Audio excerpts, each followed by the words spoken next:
याप्रमाणे आपण स्वतः भौतिक इंद्रिय, मन आणि बुद्धी यांच्यापेक्षाही श्रेष्ठ आहोत असे जाणून हे महाभाव अर्जुन, मनुष्याने विचारपूर्वक आध्यात्मिक बुद्धीद्वारे कृष्ण भावना मनाला स्थिर केली पाहिजे आणि याप्रमाणे आध्यात्मिक शक्तीद्वारे या कामरूपी अतृप्त शत्रूवर विजय प्राप्त केला पाहिजे।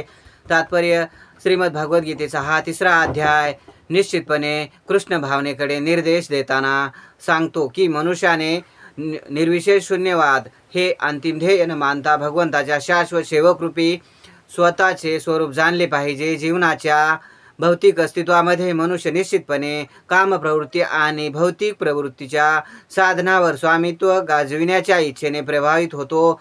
सर्वावर स्वामित्व गाजविण्याची आणि इंद्रिय तृप्ती करण्याची इच्छा म्हणजे बद्धजीवाचा महान शत्रूच आहे। परंतु कृष्ण भावनेच्या बळावर मनुष्य भौतिक इंद्रिय, मन आणि बुद्धी नियंत्रित करू शकतो। आकस्मिकपणे मनुष्य आपल्या कर्तव्याचा आणि विहित कर्माचा त्याग करू शकणार नाही, परंतु भौतिक इंद्रिय आणि मन यापासून प्रवृत्त न होता स्वतःच्या विशुद्ध स्वरूपावर स्थिर झालेल्या बुद्धीद्वारे क्रमशः कृष्ण भावनेचा विकास करून मनुष्य दिव्य स्थितीमध्ये स्थिर होऊ शकतो। हेच या अध्यायाचे प्रमुख सार आहे। भौतिक जीवनाच्या अपरिपक्व अवस्थेत तार्किक ज्ञान आणि तथाकथित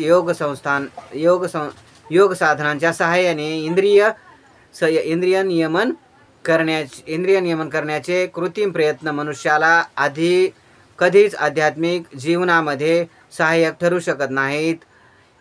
श्रेष्ठ बुद्धीद्वारे मनुष्याला कृष्ण भावनेमध्ये प्रशिक्षण मिळणे अत्यावश्यक आहे। या प्रकारे भगवद्गीतेच्या या कर्मयोग 3ऱ्या अध्यायावरील भक्तिवेदांत भाष्य संपन्न।